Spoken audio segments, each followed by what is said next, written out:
This is Kendall Klitsky, and I'm interviewing Betty Vidina on November 21st, 2012, at her home in Chicago. And what would you say your years as an activist would be, just for the sake of the intro? I think I joined Chicago Now in about 1969. And for a while, you're very fearful about going because you never know, these people might be crazy. Mm-hmm. And I didn't get to be active, not right away, but by 70, 71, 72, Yeah. 73 in there. And then when would you say that you sort of stopped? Well, see, I sort of stopped because I decided I would go to college. So I started going to college in 1973. Okay. So So those I were went- your Yeah, So those so were I your went peak to- years. I went to college. I went to Northeastern Illinois University, and I started in 1973. And I went days, and I became a waitress. Mm-hmm. So I was working as a waitress at night. So I was pretty busy. Mm-hmm. Okay. And so that was just like for the introduction. Okay. So what year were you born? 1940. And where were you born? I was born in Chicago. Mm-hmm. And where were you raised? Mostly in this house. In this house? In this house, yes. My father bought this house in 1949.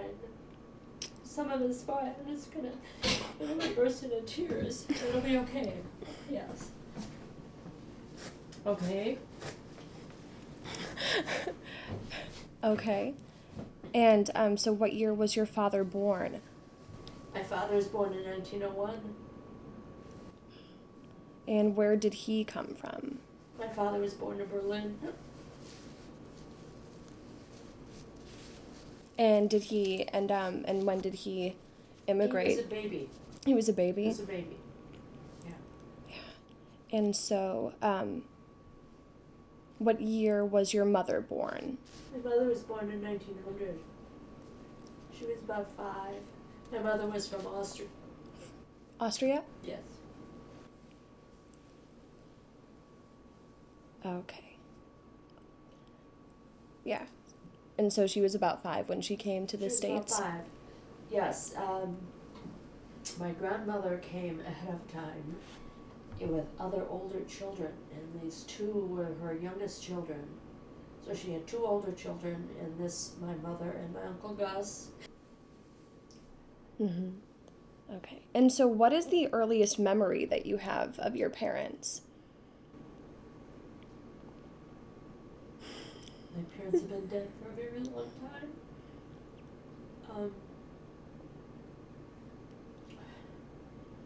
Well, I sort of remember where we lived before we lived here. We lived in an apartment. So I was 9. I was 9 when we moved here, and I remember living there. So I don't know, just being in our other apartment. Mm-hmm.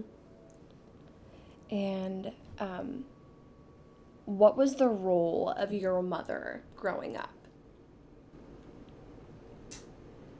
Okay, my mother was a regular real housewife, and she, before we lived here, when the war was going on, I had an uncle, my Uncle John, who was the oldest of the children. He was a pharmacist, and I know my mother went off and worked. All the sisters, they worked in the drugstore, which I kind of vaguely have a vague memory of the drugstore, although I don't remember where it was. So she mostly stayed home and did regular real housewife stuff, although she had been a beautician before she got married. So she mostly, she never, besides working at Uncle John's store during the war, she never worked. She didn't drive. She stayed home and was a dutiful wife and mother, and my father was a man who wasn't very nice to her. Did you have other siblings? Or were you an only child? No, my parents got married in 1925, and just about 9 months later, my sister was born in 1926, and then I was not born until 1940. So my My mother died in 1957, my sister died in 1962, and my father died in 1960, I don't know, 70, maybe 1970. Let's see.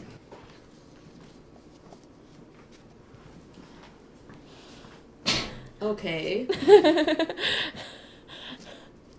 Okay. Yes, so my sister was quite young when she died. She was 30, she died in 1962, she was about 35. Mm-hmm. And what is your favorite memory of your sister when you were growing up? Well, my sister was a woman who was very, very smart. Unfortunately, she had rheumatic fever as a child, just when she first went into high school. And she was a person who should have gone to college and should have done great things. But unfortunately, because she had this health problem, a lot of that didn't happen. And so the woman was a file clerk. And since my father was kind of a cranky old guy, the idea of her going to school or anything like that, I don't know that ever came up. So one of the things I often thought was that had she lived, she would have been right there with us, doing all that now stuff. So, she was not like my mother. She probably was a woman who would have been just very self-actualized if she had had the opportunities. And actually, as an adult, she was well. She wasn't sickly, or anything like that. And she was quite active, and she worked, and she got married and never had any children before she died. She dragged me around a lot. I would go off and do stuff with her.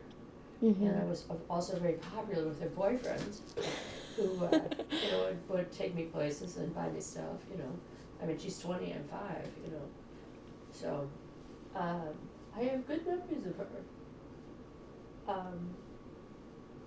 Smart lady though, too bad. Mm-hmm. Did who she was sort of inspire you? Well, hadn't thought about that, but I know I had thought that she would be the way I was. She would have been that person. She would have been in now. She would have been doing things. She would have, even now, she'd be hanging around with all my friends. Mm-hmm. So, we have good memories of her, but right offhand I can't particularly tell you, but I got to go places with her. We got, because we were, my parents were not really foreign, okay? My parents went to grammar school. They spoke perfect standard English, but we were not a family who had very much money. We didn't go out to dinner. We didn't go on vacation. We didn't do stuff, My father was an old guy who was, I'm not too crazy about my father. But my father was not a father who would take us places. He didn't take me to the park. He didn't take me to the movies. He didn't do anything with me. So, what are we talking about here? My sister. So my sister did a lot of this, more stuff like that. Although right offhand I can't tell you what it might be, but I think I probably was taken out and went to stuff more with my sister than with my mother, who, among other things, when she's now, how old was she? We moved here. My mother was diagnosed with breast cancer, and she died in 1957, so she is unwell probably from the very beginning of the 50s. She's not especially well. She has her breast removed, she's going to the doctor, she's this, stuff like that. My father's not real sympathetic to any of that. So my mother is not very well. I'm getting on 8th grade and into high school and so forth. And so it is my sister more than anybody that I'm doing stuff with. So what do you remember most about growing up in your home, in your neighborhood as a girl? Well, we moved here, and, I went to that grammar school that I can see from the front porch. I went to Amundsen High School, and belonged to that church down the street, which I was baptized. I was 10 years old or something. Baptized, confirmed, sang in the children's choir, the youth choir, the senior choir. The thing that we did though, now, my people are German, and there was an old German gymnastic organization called the Turners, and we belong to the Turners. Chicago Turners, CTG, which is actually a German word. It's Chicago Turngemeinde. It's Chicago Turner Society or something. So most of what we did had to do with the Turners. We had our little cottage out in the Turner camp. It's in Algonquin, so it's about 40 miles from here. So we spent summers at camp, and the rest of our activities probably had to do more with all those people from camp, my mother had her batch of ladies that played cards, and we hung around with those ladies. Now, see, the thing here is, too, these ladies were much older than my mother. So my mother is this child at 40, and so she's 50, I'm 10, and her lady friends are all 25 years older than she is. So I grew up with all these old ladies. So most of our activities would have to do with the Turners, and stuff in the summer, other stuff. I went to gym at the Turner Hall.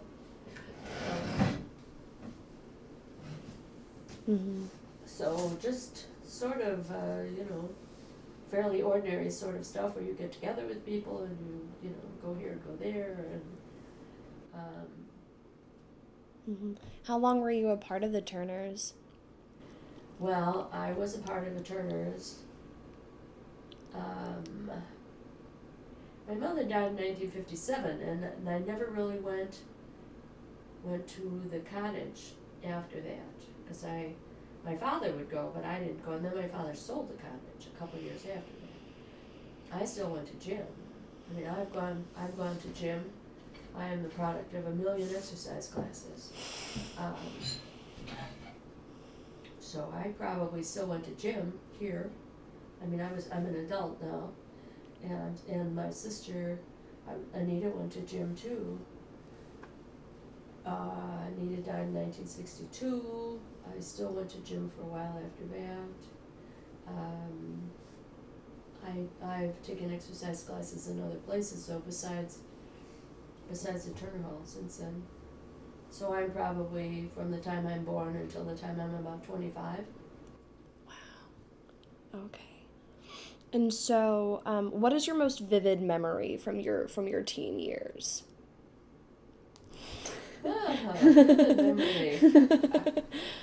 Many of our memories are not so vivid anymore. Well, this church is down the street.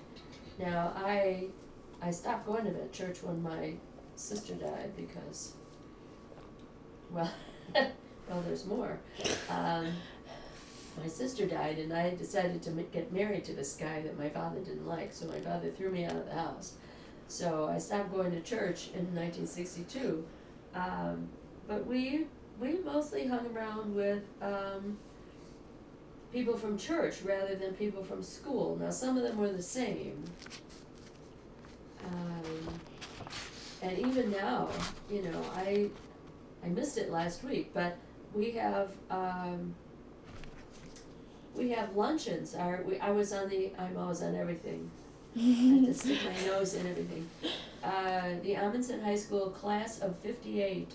So we had our 50th high school reunion in 2008. 2008. And so that we had such a good time planning that we decided we would have lunch every other month anyway.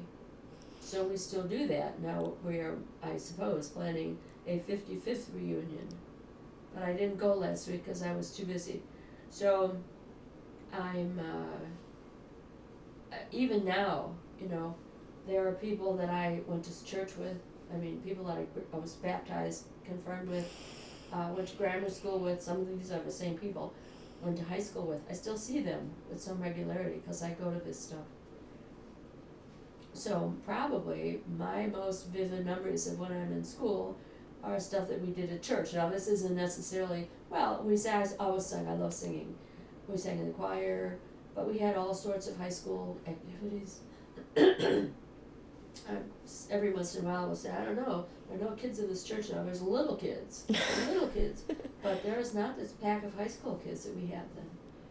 I mean, we probably had 40, 50 high school kids that drew from a number of high schools in the area. I mean, I was confirmed with probably 40 or 50 kids, now they have 5, you know. So, stuff is different now. Mm-hmm. So, mostly those kinds of activities. I mean, I went to school, now my parents were kind of strict, and my father was never one for like driving you around or anything, and if you can't get picked up and you can't go on the bus, you know, you just say, well, we'll forget about any of that. So. Yeah. So who taught you about sex? I don't know. Nobody that I know. Certainly not my mother, my father, or my sister. It's interesting. I don't know. I somehow came out with fairly good attitudes, but I don't know where they came from. I was pretty shocked. You know, I'm going to high school in the 50s, right? Mm-hmm. We didn't even have reasonable gym classes, and you know, for me, I've always done gym. I did gymnastics, I did dance, I did apparatus. I mean, there could have been good gym classes. I mean, we didn't do nothing in high school. They made us take these swimming classes, and then you had to, oh my God, it was awful. Put on ugly tank suits that they provided, you know, that didn't fit, and oh, it was awful. And then your hair was all wet, you know. And I mean, I knew how to swim. A swimming class could have been a really good thing for me, but they were just nothing. And same thing with the exercise classes, but then we had health classes. And in health classes, we would have Crime Doesn't Pay movies.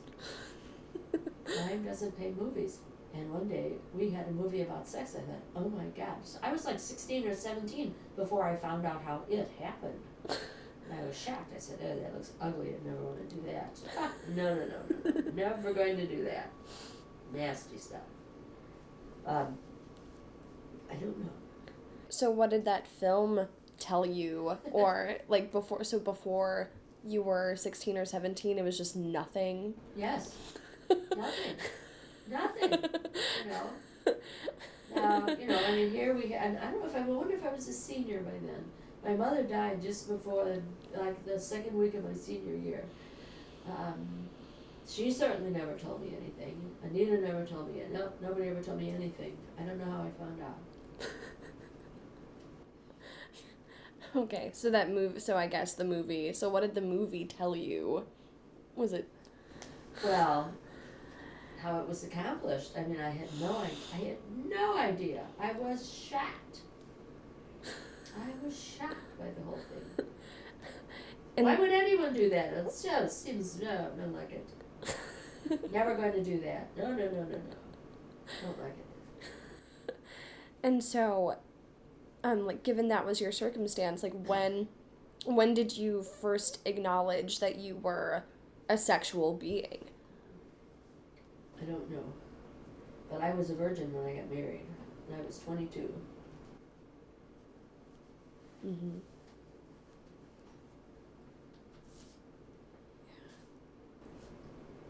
It wasn't that uncommon then. Yeah.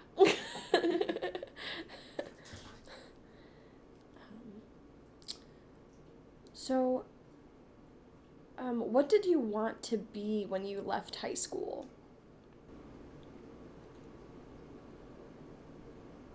I don't know. I don't think I want to be anything.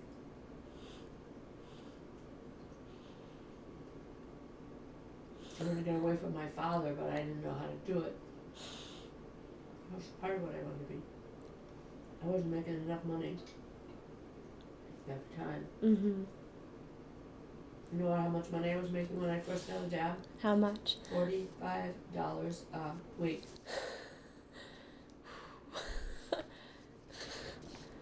I've had part-time jobs now where I make more than that in a day. Mm-hmm. You know, barely minimum wage in a day, half a day. Yeah, $45 a week.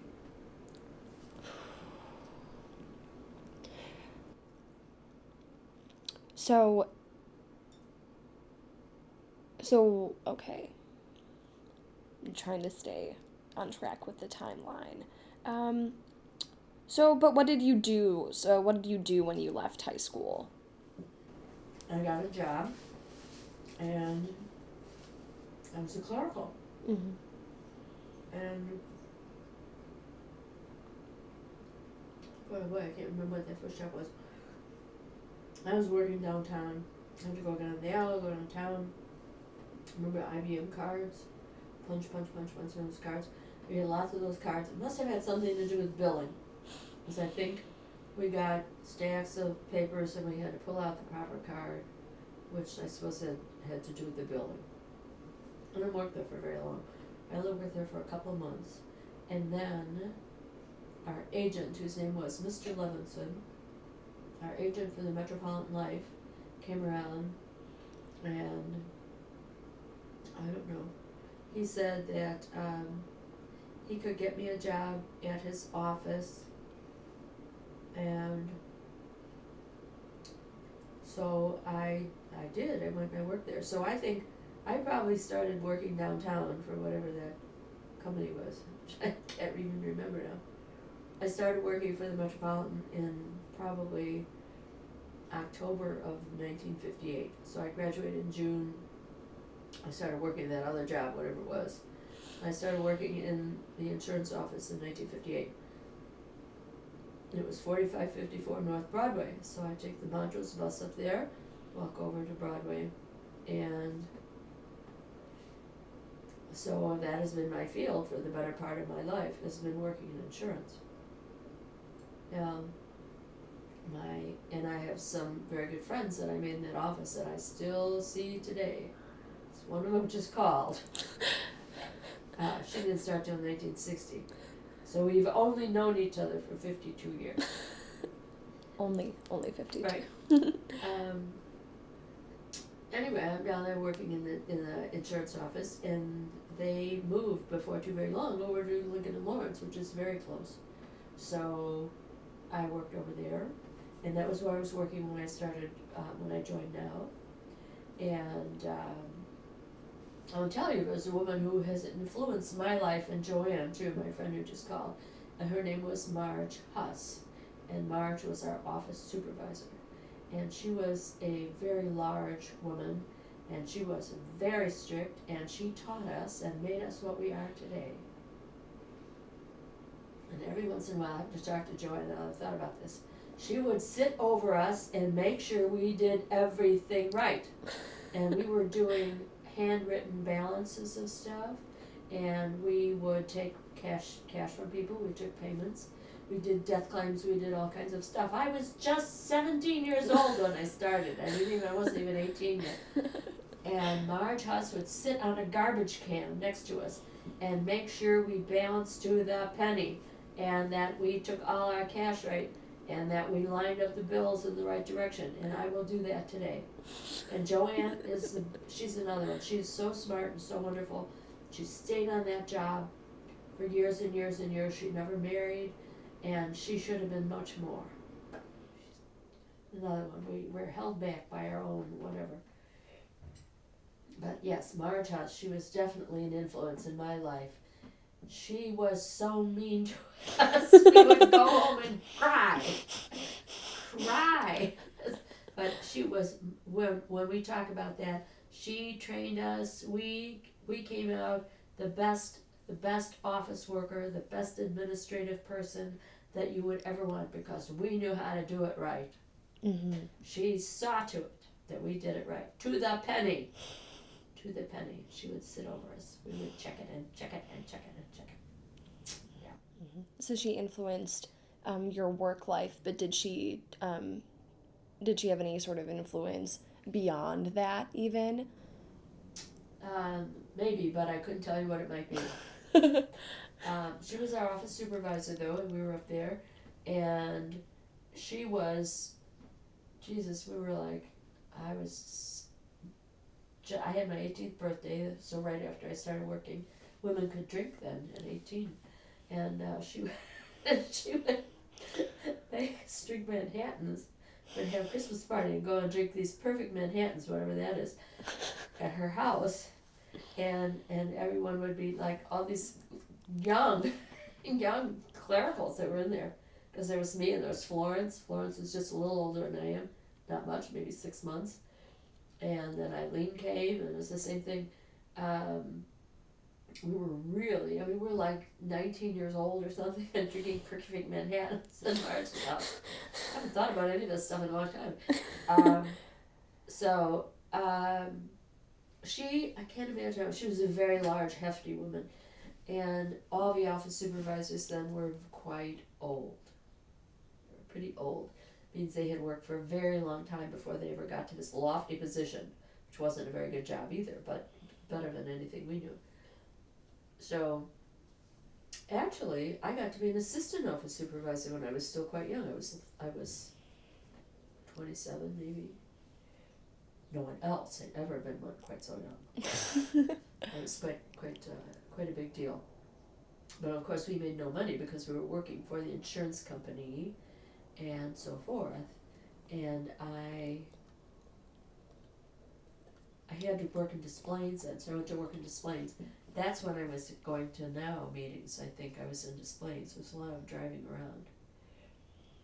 And so I was assistant office supervisor. Now this means that I handled a lot of cash money at the time. We would put up a bank deposit of $100,000 at least every week, $10,000-$20,000 in cash. That when Briggs would come in and out and pick up these deposits for us. So I went off to be assistant office supervisor in displays. I was in 2 other places. I can't recall why I went to 2 other places though as well. Anyway, that's when I left, when I quit to go to school, that's what I was doing. I was assistant office supervisor someplace. It was called the Austin District. It was out that way.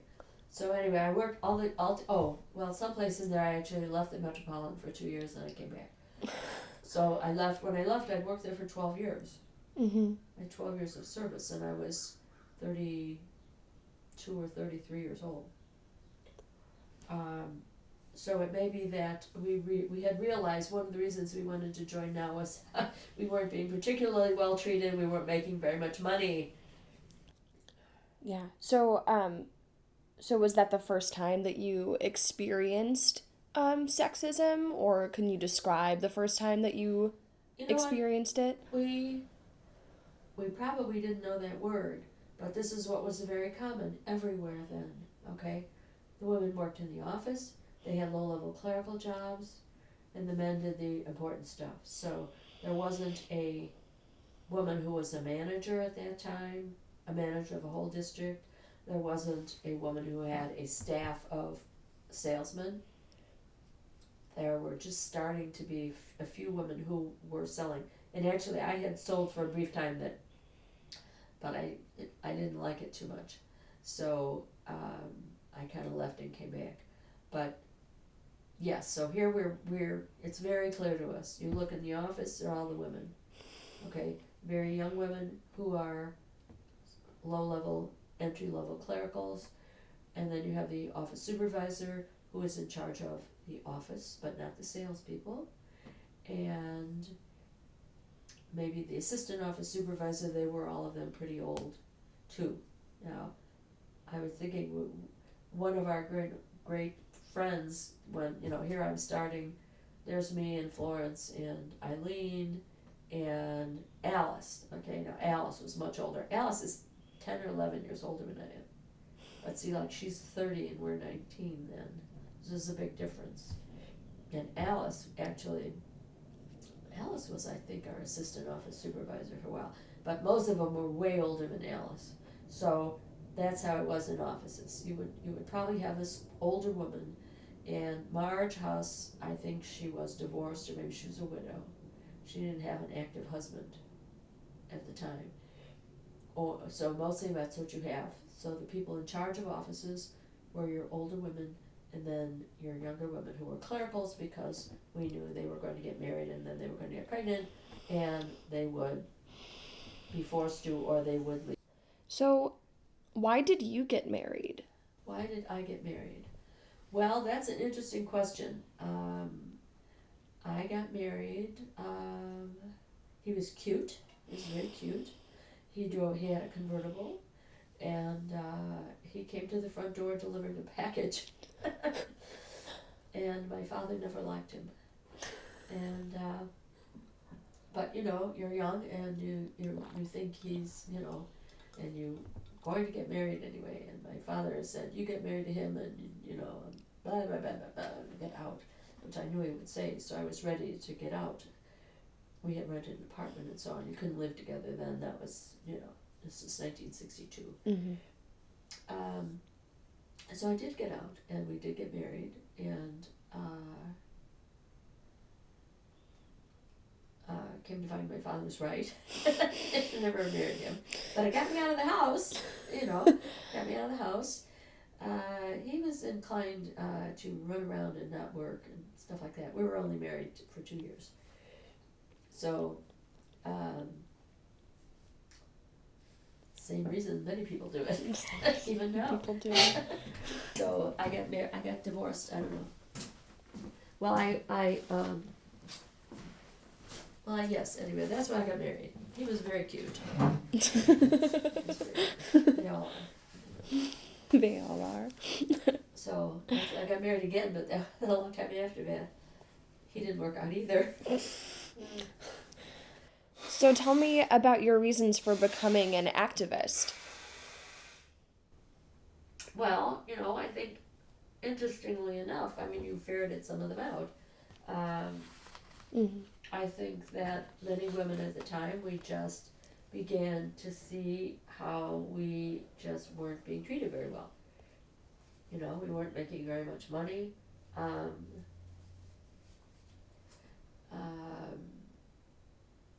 We were in a, it wasn't even like the men were doing different stuff,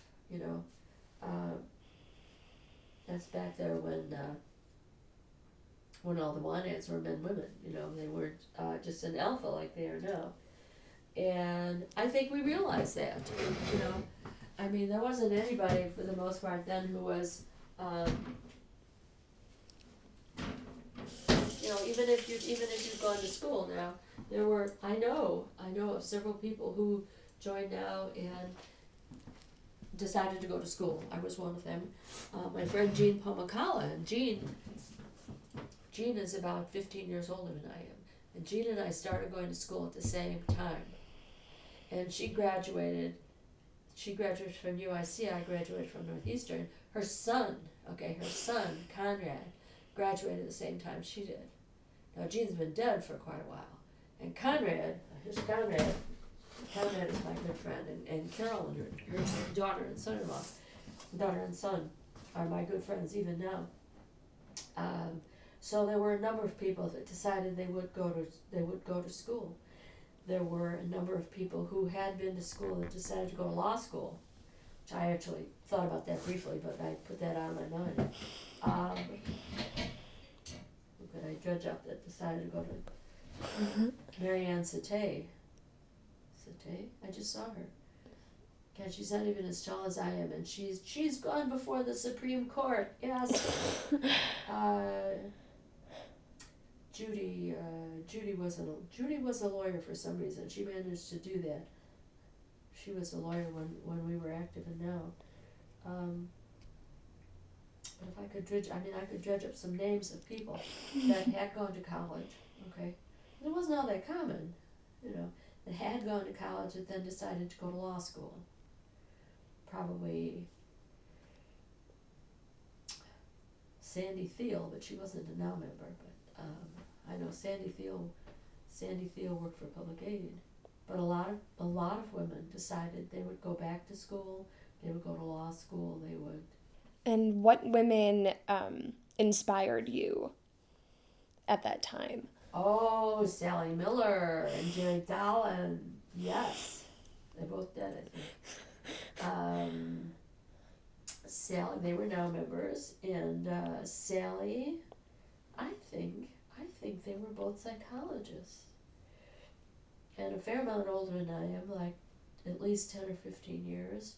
But I believe both of them had gone back to school, and I mean, they didn't go at the regular time. So I'm pretty sure they were both psychologists. And, you're going to say, yes, I'm going to do something too, Mm-hmm. So, yes, they were now members. I know Sally's been dead for a long time. Jerry moved to Florida and hasn't been heard from, so she would have to be, I would think, 85 if she were alive. And so, what did you want to change the most when you became an activist? I think we probably wanted to change our job situation. I wanted to make more money. I wanted to do better stuff than shuffling these papers around and making sure my money was in the right direction. I mean, just wanted to do bigger and better stuff. Mm-hmm. And so, obviously, like you've heard, like the personal is political. And so in what way was the personal political for you? I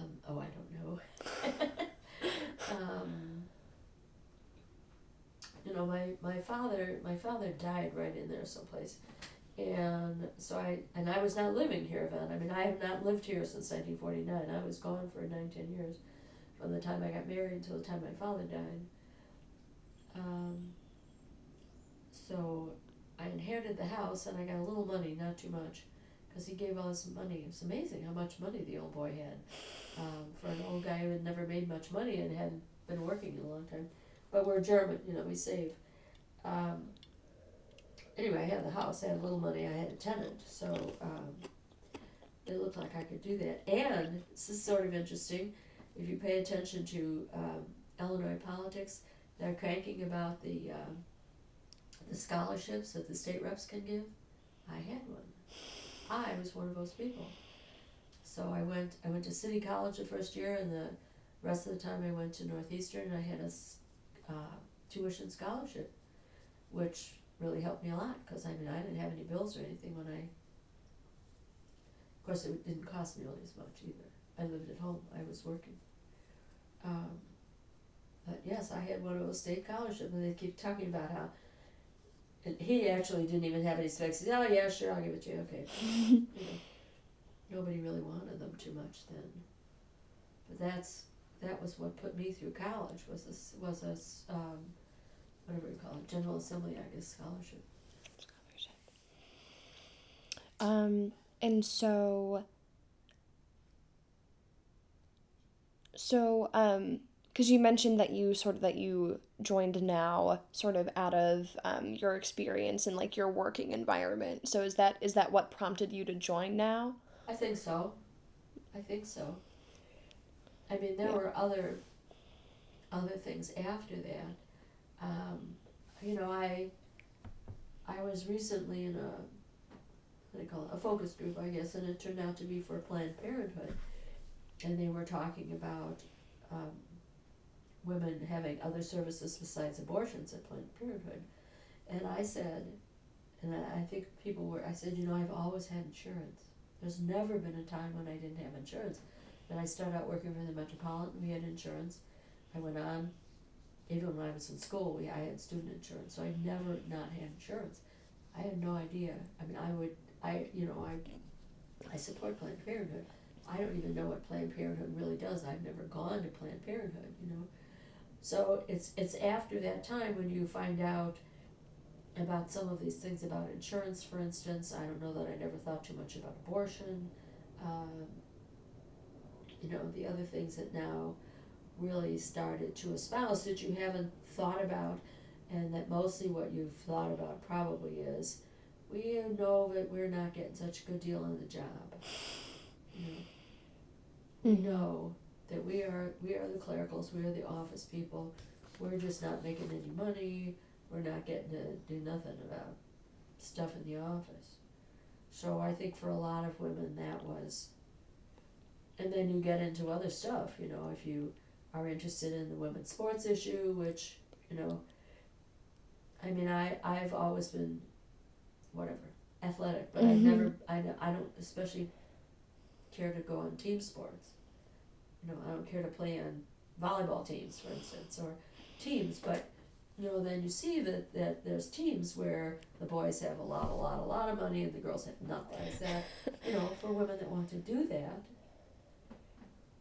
you know, that's terribly unfair. And everyone says, oh, well, girls, you know. So what women's issues were the most important to you? Well, I think... Or became the most important? Well, I think the most important was always employment. And then, you know, the other thing is just generally the way women are treated. I mean, as they say, when your consciousness is raised, and, you know, and you notice things about commercials, for instance. Now, especially lately, you know, all the things that we thought were over in the 70s have come back to haunt us. You know, they're trying to take abortion away every time you turn around.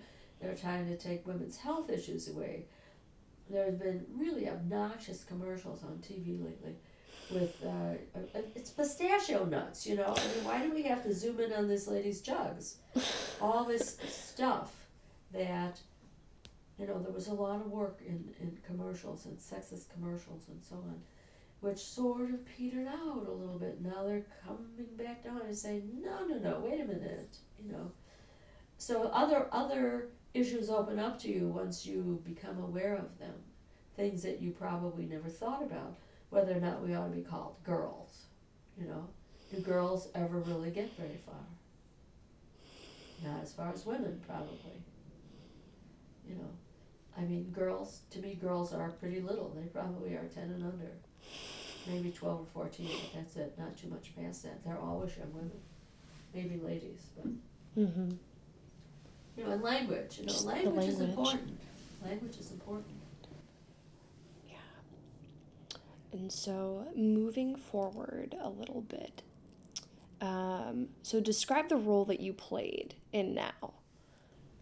Well, you know, one of the first times I wasn't living here when I first joined Now, and I guess I've been flirting with the idea of it, and I finally called, and I got this man. Oh my God, they have a male secretary. Yeah, that was pretty funny.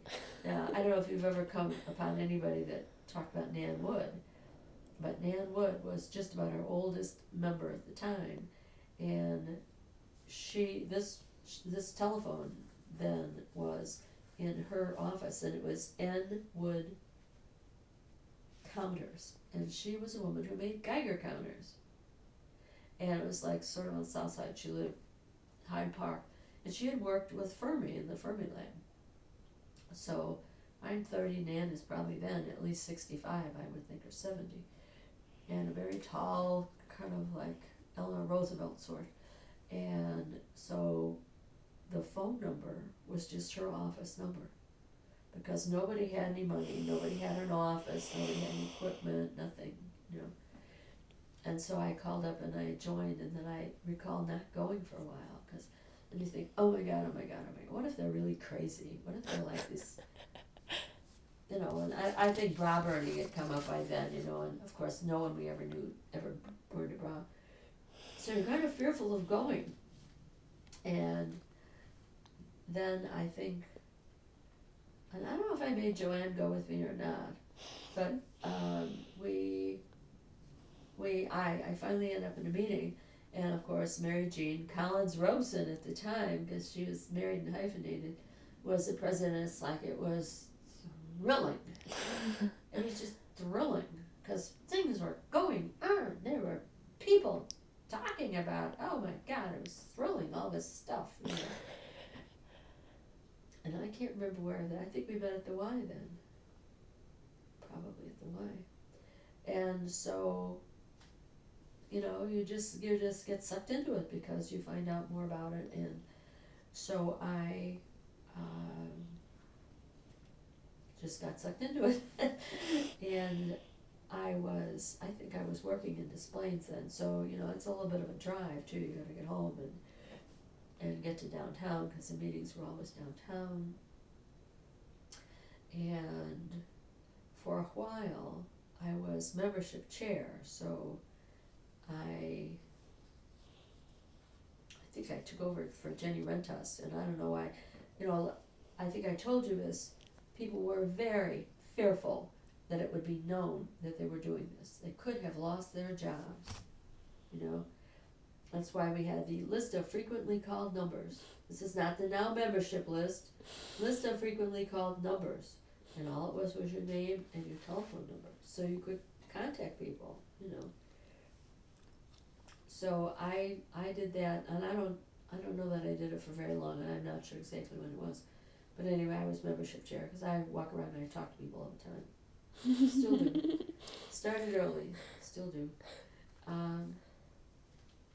So we were doing whatever we were doing stuff, and then somewhere in that time, from the time I joined and moved out of my apartment and moved back in here, I think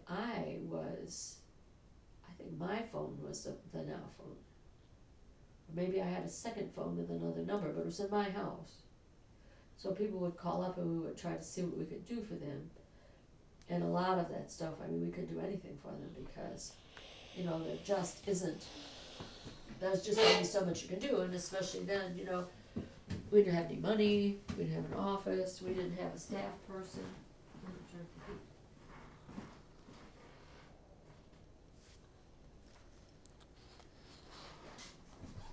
And so we would try to do referrals for people to help them out a little bit. Mm-hmm. So yes, and I remember at one point I was here though, and I had 2 telephones, corded, two numbers. And I'd be like on the phone like this, because of course that's what you had to do then, Karen, blah, blah, blah, blah, blah, Mary Jean, blah, blah, blah, blah, blah, Mary Ann, blah, blah, blah, blah, blah, Karen, blah, blah, blah, blah, blah. And we're talking like this on 2 telephones, Mm-hmm. So you just get into stuff, and, even for me,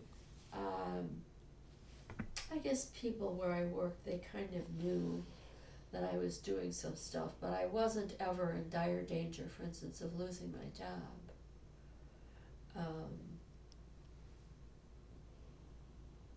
But there are people that were. Mm-hmm. And it could have been very, very serious for them. They could have lost their jobs. Mm-hmm. And even a bad job. It's better than no job at all. Mm-hmm. And so what did being membership chair entail for you? Like, what were your tasks, if you will? One of it was perhaps meeting people, greeting them, welcoming them, getting them to join, getting them to pay up. It must have been a little bit of administrative work, although I don't really recall that. So I must have had some forms for them to fill out, and a little collection of money. I can't imagine it cost very much. I don't remember. Just things like that, a little, maybe trying to figure out how to get people to come to more meetings. I remember we had a thing for a while. It was, each one bring one or something, and each one reach one. Something like that. And we would sometimes make arrangements to have dinner with people before the meeting. It's the same thing, people could be very fearful about this, because these might have been the wackiest lot you could come upon in your life, Now, of course, for me, these are, even now, I haven't gone to now meetings in years, but, there are people, I'm going to have dinner with Mary Ann tomorrow, on Thursday, I just saw Mary Ann and Wilma on Monday night for book club. There are other people, Ann Lackey, I mean, I don't see her very much, but, you know, and actually they moved. She used to live just a couple blocks that way. So there, you know, there are these people, we went, do you know anything about this, what do they call it? The old Friday feminist group, Veteran Feminists of America? You come upon that? No. Oh, it was wonderful. We had a VFA conference in September in Alverno College. Now, Mary Ann Lupa went to Alverno College, and one of the foremothers, Sister she's still alive. She's from Alverno. So Mary Ann Collins went to Alverno. She was Mary Ann Lupa's big sister in Alverno. See? And then they what is her name? Sister something or other. Anyway, I saw her. She's about 90. She's in a wheelchair. It was thrilling because there are people there that have done stuff. I mean, this Marianne Satay, she's. I said, you're still short. I mean, she's not even as big as I am. Judy Lundquist, she was the other one who was an attorney. She was an attorney though already, so it's not all that common to be an attorney in 1970. Mm-hmm. And well, Judy decided to be a lesbian, and she somehow managed to get pregnant. She seduced. That's a funny story. Judy Lundquist wanted to have this baby, and so she, with malice aforethought, picked out a guy, seduced him somehow, and then never had anything to do with him again. Got pregnant. And Judy is, she's Swedish, you know, she's a big blue-eyed blonde woman. And I think she picked a big blue-eyed blonde guy, so, you know, pretty much baby would look like her. And so she gets pregnant, she has this baby, and then she had moved to California, and she was back here for some reason, and some kind of Jew, you know, and so here comes this guy who she hasn't really seen at all, and I guess the baby was pretty little then. Yeah, it could have been pretty obvious by the age of the baby that this might be his child. So she quickly gave the baby to Sue. She said, "Here, Sue, you hold the baby." She gave the baby to Sue Doty, was also a big blue-eyed blonde woman. Yeah. Baby's name is Victoria. She's probably 45 or something now, 50. Yeah. So Judy Lundquist was she was our now attorney for a while. She's also been in front of the Supreme Court. Yes. Mm-hmm. Yes, Judy wasn't there. That's too bad. But I mean, there were people at that conference that I knew from Chicago, and I mean, it was thrilling to see what people have done. I mean, just thrilling. Mm-hmm. And I think you mentioned Judy when you were talking about some of your most memorable moments in Now. Oh, that's right. Judy came down when I was arrested. Judy came down, yes. She came down when I was arrested and get me out of. I never actually was in jail, but I was sitting there pretending to cry. Judy was getting me out of. That's right. That's Judy Lundquist. Yeah. Who did that. Can you explain the circumstances around that arrest? Well, okay. As far as we know, I was the only one who was ever arrested. And mind you, I've never done anything, so pretty shocking. We used to do what we called skulking. And skulking was driving around in the dead of night and putting up posters about activities, okay? And these posters were mostly put up on posts and walls and fences, and I think we might have had like weird paste or something. We would slop paste on it, says, and somebody would drive and somebody would jump out, and I was the person who was jumping out. And it may be, I wonder if there's a woman named Jerry Aponitis, and Jerry Aponitis was a big blonde woman. She was a big Lithuanian woman, yes. And she drove around in one of those big English cars, although the drivers had been put on the left side for the American. Big taxis and stuff in London. Anyway, she was driving this big car, and I would jump out and put it on her, and we'd go away. Well, they caught me, skulking. and arrested me, and they were going to give me a non-vehicular ticket or something for this skulking stuff, for posting bills illegally, I think that was it. So somehow I ended up in jail. I mean, I wasn't in jail, I ended up in the police station. Frankly, I don't remember where that was. It was probably downtown someplace, so maybe it was Chicago Avenue. And Judy Lundquist came, and I didn't ever do anything, as a matter of fact. I wasn't in jail that night, I never went to court, I don't think. Judy got me off, yes, Judy. Yeah. And so what specific initiatives were you a part of during your time in Now? I think that you mentioned like the Now Credit Project and... Yes. Oh yes, the Now Credit Project. You know, yes, women were not getting credit like, usually, because of course we weren't making very much money, and they'd say, well, you'll just get married, and if you got married, they wouldn't count your salary toward a credit card or a mortgage, as a matter of fact. And so we were all going to apply for all these credit cards and aggravate them a lot if they wouldn't give them to us. And so I'm pretty sure it was a MasterCard, which might have been the first card I ever got. And I still have it, but I can't wear it because I'm way too fat now.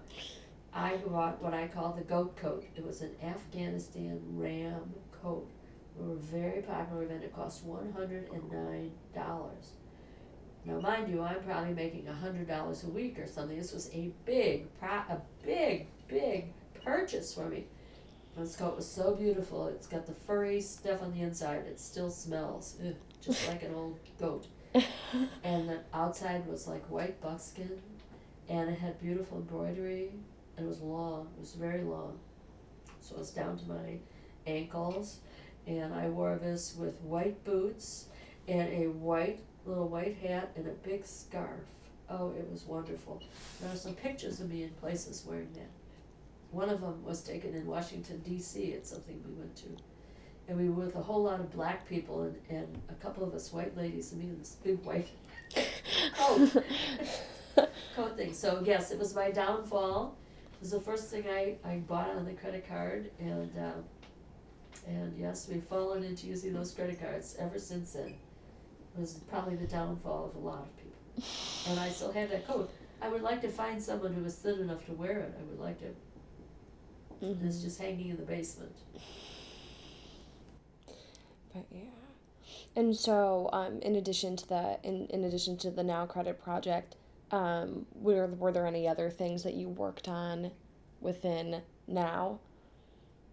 Well, there was always ERA stuff, and I did go to the ERA march in Washington, and actually Jean Pomacala, who's my friend who's died now, who's Conrad and Carolyn's mom, we went, and we flew in the morning. It was a beautiful day, and we were all wearing white like feminists of old and carrying our signs, and it was a beautiful day, and it was thrilling because there were all these people there all wearing white and marching around and sitting around in fountains and stuff. So there was ERA stuff, and I went to an ERA march in Springfield, and the same thing, we're wearing white, we're carrying our signs.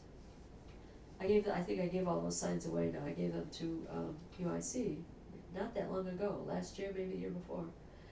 And there was an ERA march that went down Michigan Avenue, mm-hmm. and that was the year I was hosting the San Francisco Now Marching Band, which was just sleeping all over the house or something. Because my friend Terry Tiernan had moved to San Francisco and fallen in with these people. So I said, oh sure, they could all come and stay with me. So there are pictures of the San Fernando Now Marching Band. So it was ERA stuff we were doing regularly. I mean, there was a Sears project where we were, it's the same thing again here now. See, in Sears, like all the clericals, all the salespeople would be women, and the managers would be men, probably. So there would be projects at Sears where we were doing stuff to point that out to people. The telephone company, it was the same thing. You never ever had a male telephone operator. It was a very low level, ill paying job because it was loaded with women. And there were, like, the really good jobs then were the installers and those guys that climb up poles. So we would do some projects with the phone company, and I don't remember what they might be.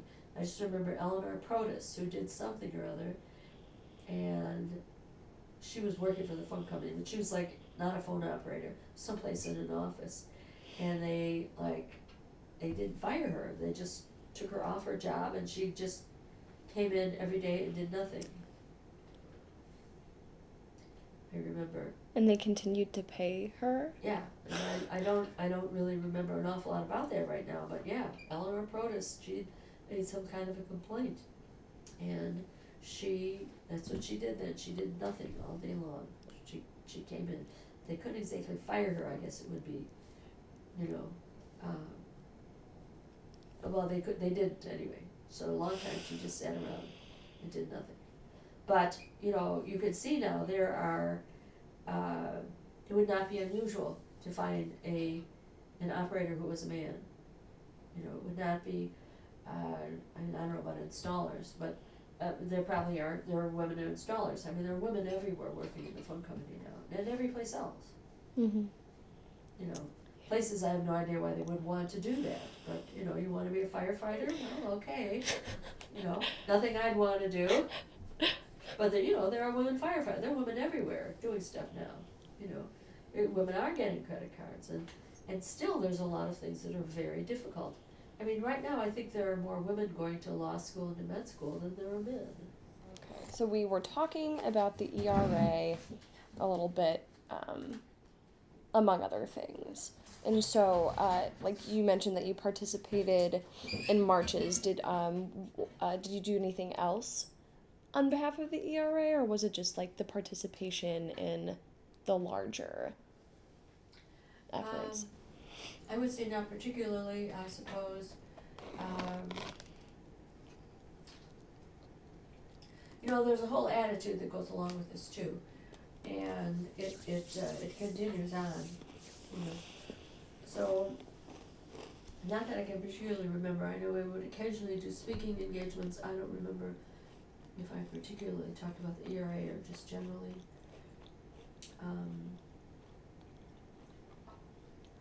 I would say we probably were, I don't know, writing some letters, talking to some people. Nothing I can particularly pinpoint at this time. Mm-hmm. And so, were there any boycotts you participated in? I don't think so. Mm-hmm. Okay. So, you're in now. You're active in the women's movement, and so, what prompted you to open up your home to Jane? I just needed people to do it. Mm-hmm. I knew there was this weekend we were going to be gone. So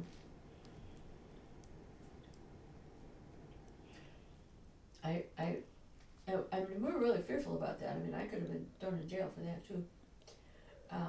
Madeline Schwenk was she was a now member, and she'd learned how to do abortions. And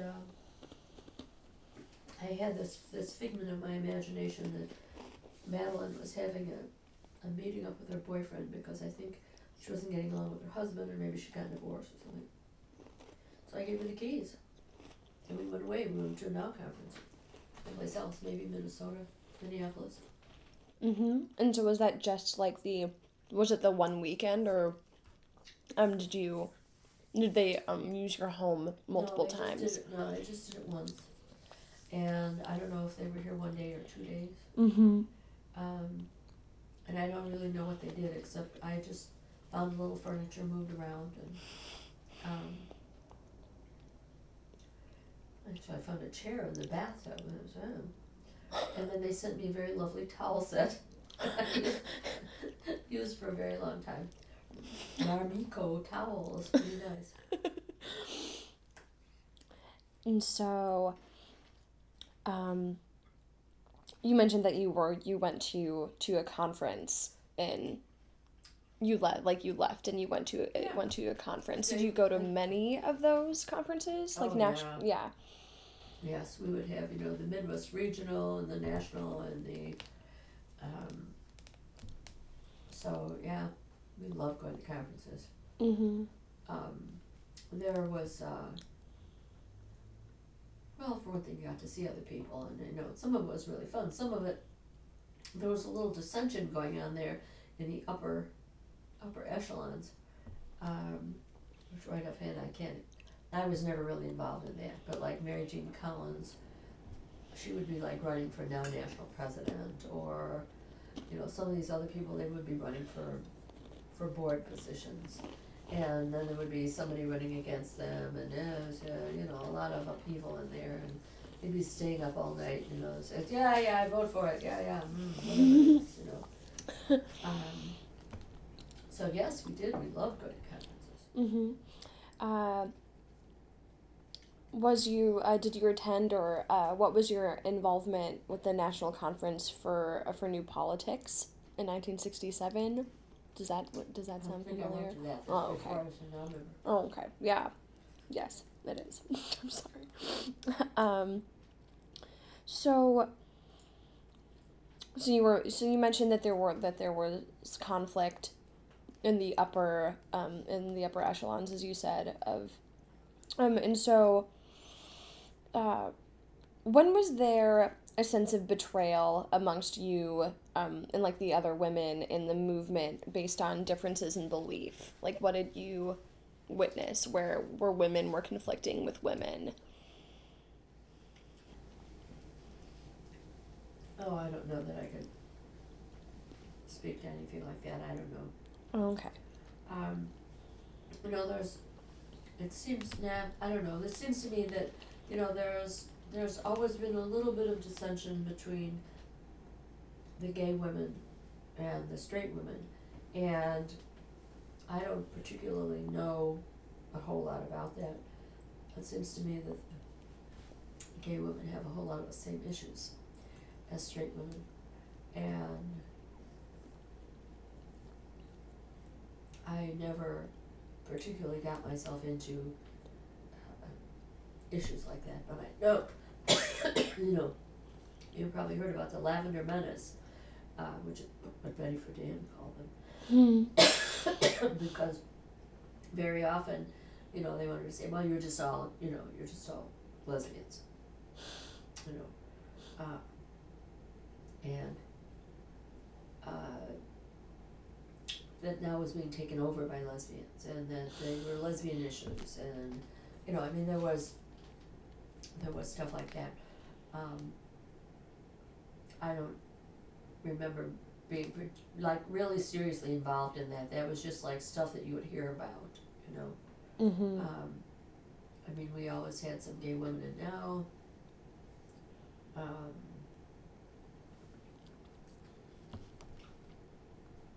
Some of them are my good friends, and some of them I still see.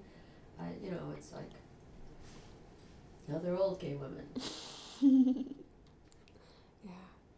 And so along the same lines, like, what was your reaction when Phyllis Schlafly established Stop ERA in 1972? What an awful woman. What a truly awful woman. It was right up there with these other wackies that we have now, Mm-hmm. Yeah, you would really have to wonder why a woman would do that, particularly, Phyllis was a woman who I think was very successful in business and in all sorts of areas, and you would wonder why a woman who was that successful wouldn't want to help other women do that, She was, oh yeah, yes, an awful person. So you felt that sort of sense of betrayal because it was a woman being Yeah. very outspoken against. Yes, exactly. And not only that, but a woman who particularly was espousing lives for women that wasn't her life at all. Because I think she was she was a professor, or she was very successful in business or something, and she would, be out doing all these things, that she was kind of speaking against for everyone else. And I say, wait a minute, what are you doing here? So it was odd. We would think for her to say these things and to do these things when that wasn't the life she was leading. And the idea, and that was an idea then, even then, that you were just going to get married and you were never going to work and your husband was going to take care of you, that wasn't her life either. Well, I think she had a husband, but she was a woman who I think had a serious career and so forth. So you would wonder why she would espouse those ideas. So what do you think the largest challenge you faced as an activist was? Well, I mean, it's pretty hard to really get anything done by yourself. So you always need to have a group. You need to have support. Sometimes you just need to have support on a personal level, which is always very important. And a lot of times, women especially, don't realize that. But I think more so now that you really need to have all these women friends. A lot of stuff takes a long time. Takes a very long time, and that a lot of things have happened, and you can look around and say, when we all have our credit cards, and when there's lots more women going to college, and there's women showing up in lots of professions, that even now, years and years later, there are things that women cannot do. They're not making as much money. They're not getting as much. What's the word? If a woman is doing it, it's still not nearly as good as if a man's doing it. They're not getting the praise. They're not getting the accolades. Even now, lots of things have happened, but lots of things are still haven't happened. Now, I was talking about commercials before. Now, there was a lot of carrying on about commercials and the image of women in the media. And I was thinking recently that, now it's not at all unusual to see commercials where there's men doing some of the most unusual things you would never, changing babies in commercials. And a lot of Asian people and black people and whatever that are showing up in commercials. But that's taken a very long time. That's only become very common in the last 5 years, maybe 10 max. Those were along with the images of women, was the images of other people as well. So then, as I said, now we have the ladies in the pistachio commercial, which for some reason we need to zoom in on their chest. Then a lot of things, they want to take it back, they want to take it back from you. So I think, a lot of things have changed, a lot of things that are pretty common now. And I was talking, this is my friend's son's girlfriend, and so she's about 23, 24, and she could not believe it when we were talking about credit. She said, oh, they're always trying to give us that credit. Yeah, but they didn't used to. And I told her a story about how I bought the coat, with the credit card, and about the ads, and how the ads weren't always alphabetized like they are now. And they are young women especially, and young men as well, I suppose, who don't realize that, because it's so different now in a lot of ways. They don't realize that. Mm-hmm. But I think they're trying to take it back. I think people are trying to take it back. What was distinctive about the Chicago women's movement? Oh, we were made way more wonderful than those in other places. I don't know. But I think there is a sort of a Midwestern tone. I think, people in New York, of course, they think they're the center of the universe, and we knew we were. I think, there is a rather more moderate, I suppose might be a good word, tone of people in the Midwest.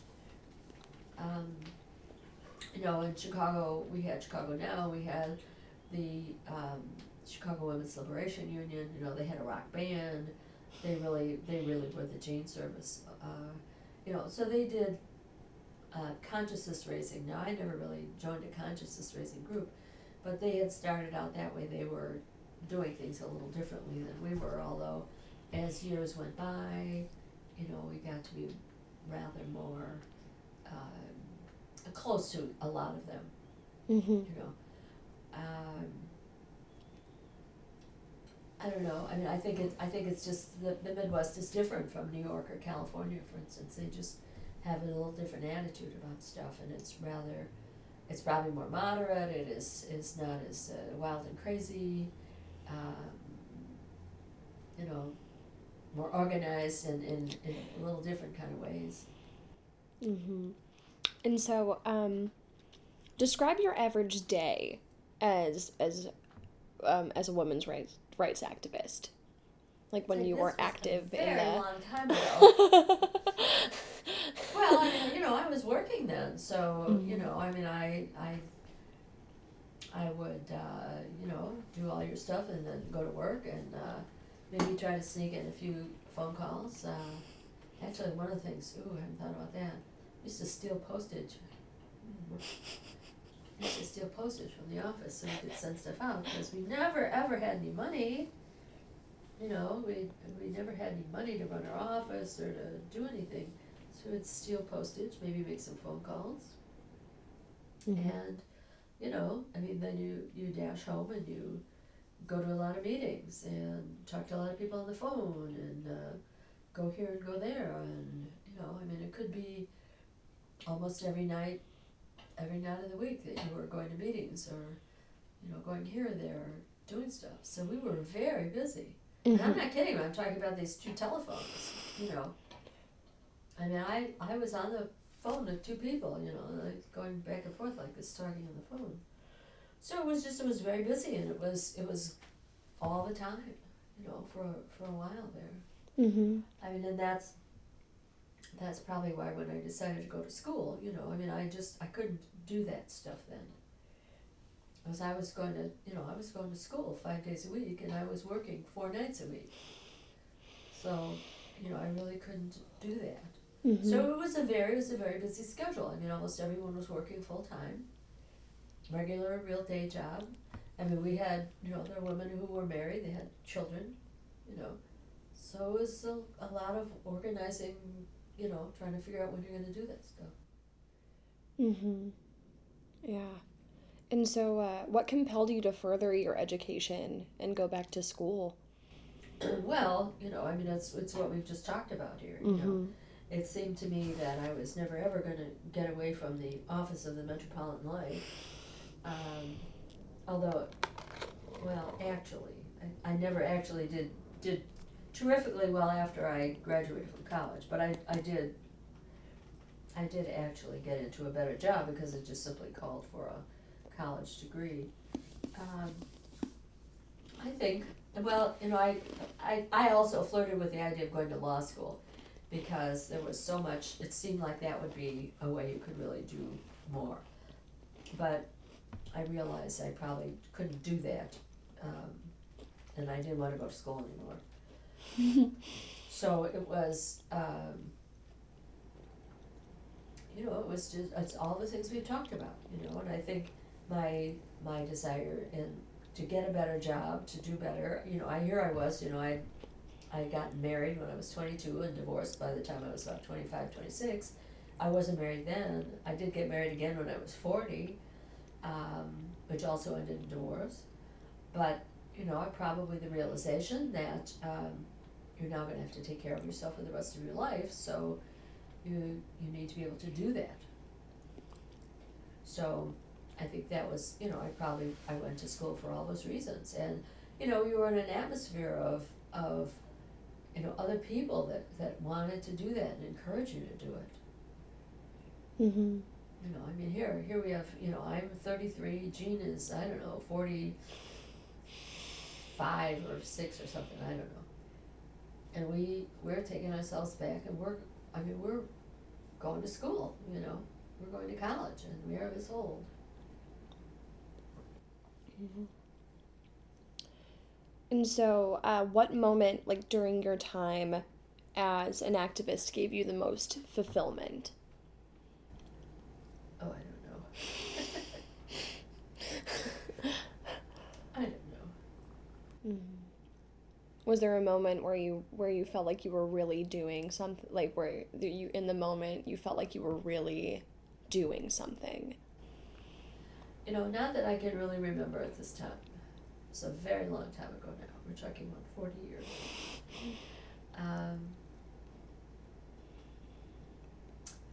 Well, I mean, I felt pretty good the day I graduated from college. That was good.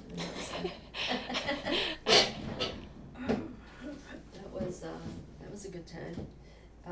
It didn't turn out to, you know, as I say, it didn't turn out to benefit me really, really well. But you know, it did get me a couple of jobs that I would not have gotten, you know, before. Mm-hmm. No, I'm sorry, I don't know. It's okay. No, that's totally okay. So, who, if you had one, who was your favorite president during your time as an activist? Of the United States? I don't remember. Okay.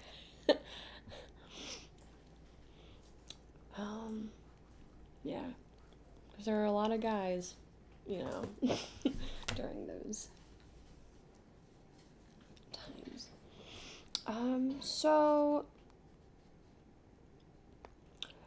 How did the failure of the ERA in that was in 1982, how did that affect you? Well, frankly, I don't know if it affected me at all. I think you began to see that even without the ERA, all that stuff was going to happen. And actually, it pretty much has by now. So I mean, there's been a lot of work being done on it, a lot of, I don't know, time, money, energy had been spent on it. It's sort of disappointing, but you know, there are people that just said that's why we're going to continue on, and you know, we'll get it in other ways, which is, you know, has mostly happened. So more hopeful as opposed to. Yeah. So, how did the job of being an activist differ from what you expected it to be? Listen, I had no idea when I joined what I would be sucked into. I mean, you just have no, you know, I remember very vaguely going to that first meeting I was with Mary Jean, and you know, Mary Jean is 5 feet tall too, and she's like, I mean, it was thrilling. There was stuff going on here, you know. We had no idea what we would get into. I mean, I don't know that I was ever particularly shy and retiring, but there are people that were, you know, that really came out and so I think we had no idea. We had no idea of the stuff we would do. You know, I don't know if you've, I know Mary Ann Lupert was just interviewed Monday, actually.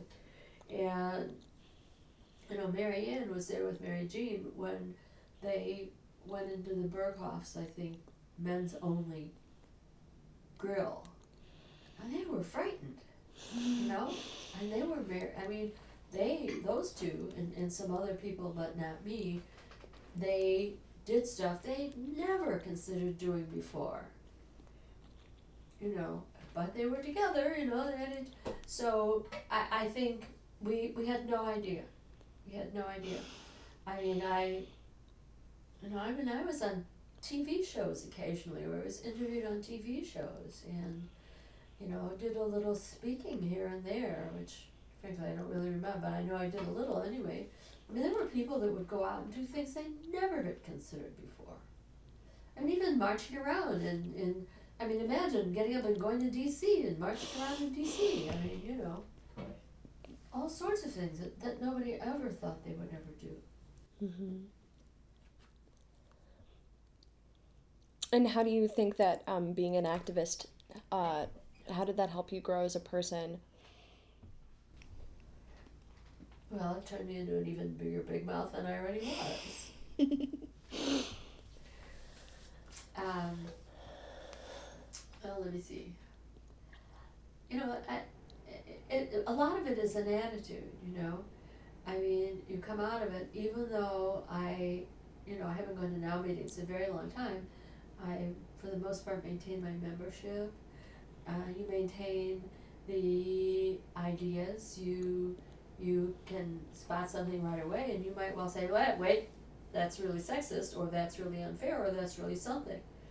Because you know these things, you have learned these things, they're ingrained, in you. And I think you lead your life a little bit differently. And it may be that some people you may simply avoid because you just think that they're such lowlifes, you would never want to spend 5 minutes with them. Sometimes that's the route you could take. Sometimes you can just, say to people, look, listen, you can't do that. You can't act that way. You can't say that. You can't do that. You can't whatever. And, that goes on with you for the rest of your life. Mm-hmm. So I think that we've done that. We've looked for people who agree with us anyway, and maybe avoided people that don't. But really calling people about stuff, you just can't do that. Mm-hmm. And so, when did you first describe yourself as a feminist? Well, I think that was a word people didn't really know for a long time. Mm-hmm. I suppose as soon as I joined now, as soon as I started going. What didn't you accomplish during your time as an activist that you wish that you had, if anything? Oh, I don't know. I'm not so sure that you could say with Mm-hmm. any definite knowledge that something was really done. I mean, it continues on, it continues on, it continues on, it continues on. As I say, it's your attitude too. It's the way that you deal with people.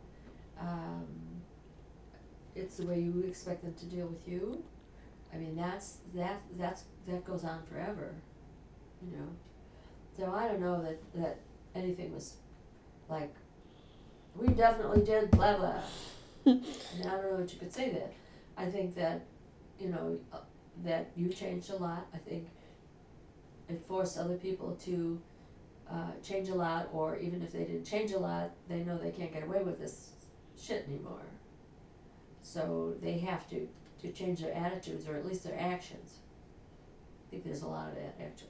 Change their actions, but not their attitude. So is that how you feel like your work contributed to women in the long run? Yeah. Along the lines of attitude? Sure. And raising awareness? Sure. And continues, it continues on. And there's, I know we have a kid at church now. Now she is playing varsity basketball. She goes to Jones. And, this kid is probably going to get a basketball scholarship to college. Mm-hmm. Now, this was pretty unknown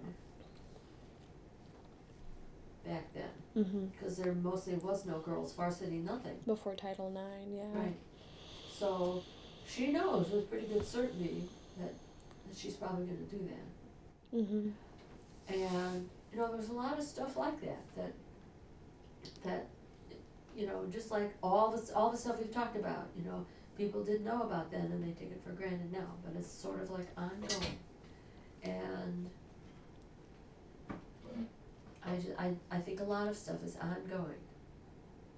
So what did the while we're sort of talking about current, so what did the recent election season tell us about the status of women's rights today? Yes. You can't. I was so happy. I was so pleased to see that women were not going to let them do this to them. I was so happy.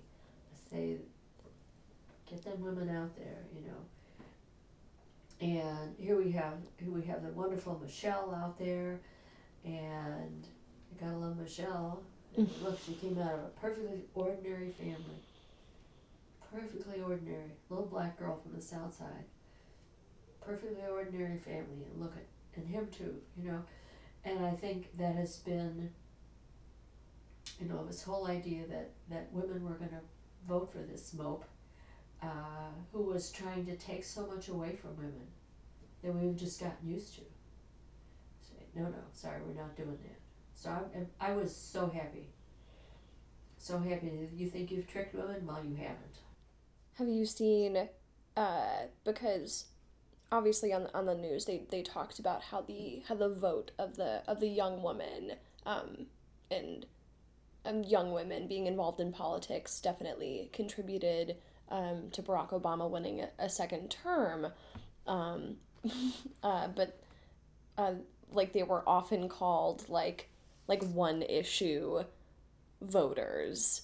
Do you have an opinion about that? Because they basically said that people were arguing that young women only voted how they did because of reproductive rights and abortion. So do you have any thoughts on that? I'm not so sure that being only a one issue voter is such a good thing, because we have these wacky anti-abortion people who, with are serious one issue voters, and it is unfortunate. I don't really know too many young women, so I don't know lots of old women. I don't come in contact with very many, so that I would have any idea what they think about stuff. I don't think that people are except for the wacky anti-abortion people, I don't think people are that one-issued as you think they are. Or as they were arguing. I think, right. I think that that self-interest, it's a word I learned in the women's movement. I think they have more self-interest than just one thing. And that that election was very, very clear how the president felt about things for people, women, men, whatever, and how this other mope felt about things. And I think especially lately, when Romney made his first 47%, well, we don't care about them. It's really true, he doesn't. He absolutely doesn't. He doesn't. And his latest comment about, well, he's just going to give them things. Well, he just bought them with healthcare and, and education and what is wrong with you? You wonder why you didn't win? It's been ever so clear that how he really felt about this 47%. You just bought them. You're saying, well, what should happen to these people? They should not have health care and they should not have an education? Talk about outrageous, And the thing that I think about him is, I think he really thinks he's okay. He really thinks he's a nice guy. And the kindest thing we could say about him, that he's a jerk. And then a few other words that a lovely older lady such as myself can say. So I don't think it was just one issue at all. Even if you're interested in having your birth control pills, which frankly I think is a very good idea to encourage people to do that. It's not just your birth control pills. Everybody has other kinds of health issues, and if you're not going to get any health coverage, even if you're quite young, there's things that you need, So I don't think it was just and see, I was in benefits for, the better part of my life, so I'm interested in when they're talking about healthcare. graduated from the University of Illinois, I worked in the benefit center. So after I graduated from college, that was one of the reasons why I was able to get that job, because I had the degree, but mostly because I knew all about insurance. So I do not believe that most people are just one-issue voters. I think they have some idea about other things and how they want their lives to be and how they want the world to be. And so, in what ways do you think that the women's movement altered mainstream American culture and institutions? Oh, all the ways we've talked about. Mm-hmm. All sorts of ways. All sorts of ways, I think that little girls today, although they might decide they want to be a princess when they're 5, they're, before too very long, they're realizing that there's not a great call for princesses. And what they might want to be is, a doctor, a lawyer, an engineer, or something. Every possible way. Every possible way, and I think it's much better for people. One of the things I really like to see, and that is, you will see fathers, fathers of children that are very actively involved in their lives. They're schlepping around these little kids stuck on their chest, They're the one who's taking the kid out if he's crying. You see fathers everywhere. And I think that is such a good thing for children, to have these fathers being very active in the lives of their children. And that, that didn't just happen because he said, well, gee, maybe I'll learn how to change diapers, I mean, that's an attitude. Mm-hmm. That's an attitude. And the idea that we don't think it's unusual, for instance, to have a lady dentist, or whatever. I mean, you just don't think that's really odd anymore. It's just the way it is. So everything has changed. Everything. And this is like backtracking just a little bit, but how did the men in your life react to you being an activist, or how did they respond, or Well, I didn't hang around with any men who wouldn't respond well to that. There have been over the years an awful lot of men in my life. They come, they go, but not anybody that wouldn't respond well to that, because that's always been, and it's just part of it. I'm pretty much, I would say I am a big mouth. I mean, I am, I'll tell you all kinds of stuff you might want to know, and it might upset you, but I would do it anyway. I would tell anybody if his fly was open, no matter who it is. I would tell you that. I might whisper in your ear, but I would tell you that. So, there would be nobody who would have any interest in me, because they would know that we would probably not get along very well. Mm-hmm. Because of that.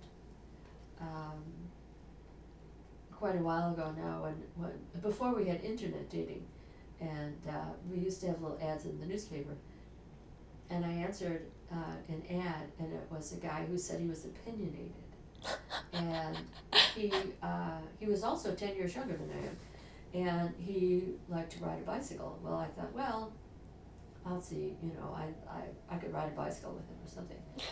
And he was opinionated in all the same ways I was. So for the time we were together, it was perfectly lovely. We rode our bicycles, we did all kinds of stuff, we agreed,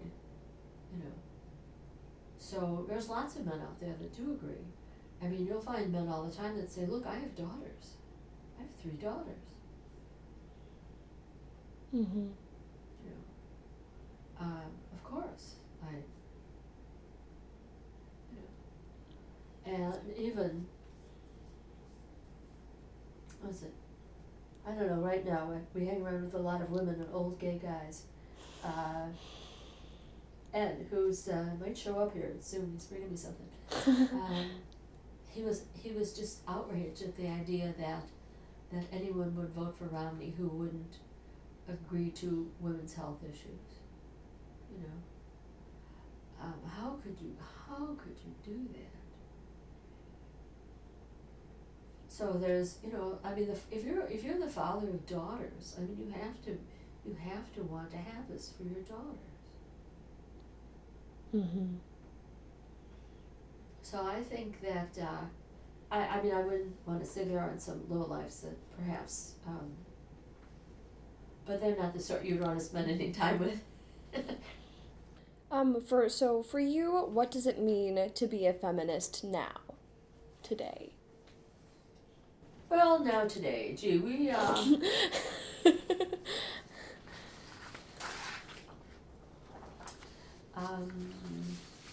it means I have a lot of very good women friends, a lot of whom I've had for years and years and years that go back to when I joined now. It means that we have attitudes about stuff, that that there should be equality for men and women, that that women should get an equal shake on everything, and I think it's an attitude. It's an attitude.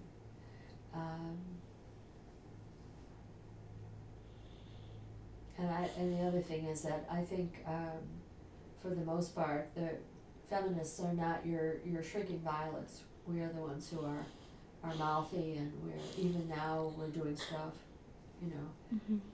I mean, my activities rather more recently have been very, very local, I mean, I work in the alderman's office. I'm very interested in my neighborhood, more so than the larger areas around me. So that's my focus right now, is my neighborhood. And, I'm the one who is going to watch over stuff. I'm the one that's going to,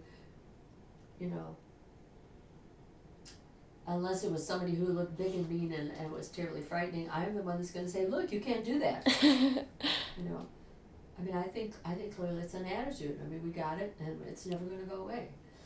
Mm-hmm. And you're going to find us, even when we're much older than we are now, and we're still going to be, doing whatever we can. Mm-hmm. I've heard it said recently that that feminism is the radical notion that women are people. All right. Sure. I thought you might enjoy that.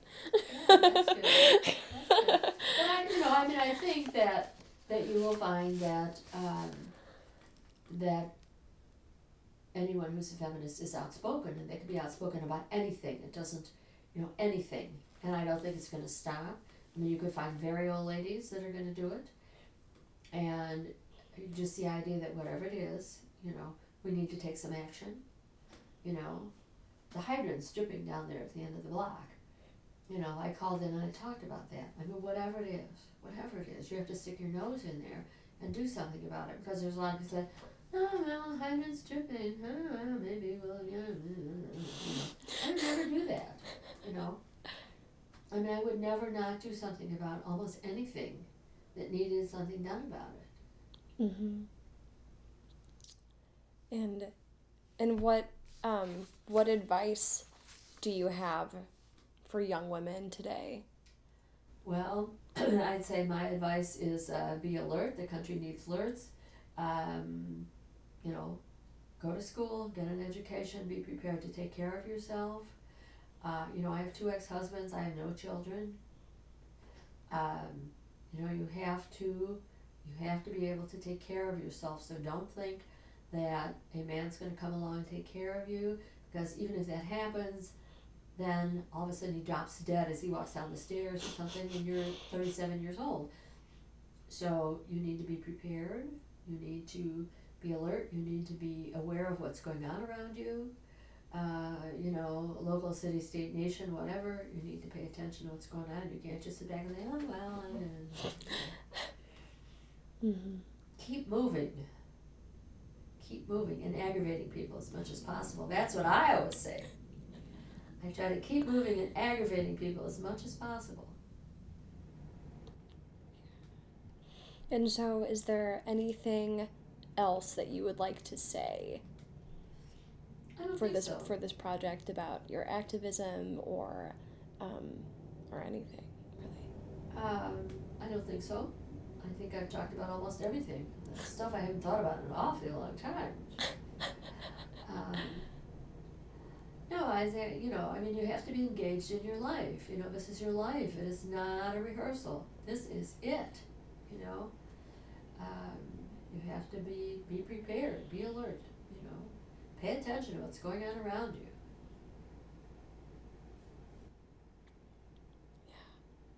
Okay. Wow.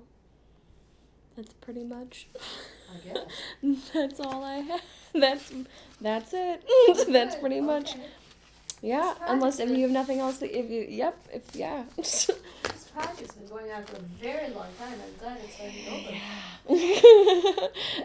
I was very excited to be able to come and do this, and thank you for I guess it wasn't short notice because, like you said, it's been going on for years. But I was so excited that I was able to get this today. Yeah. But yeah.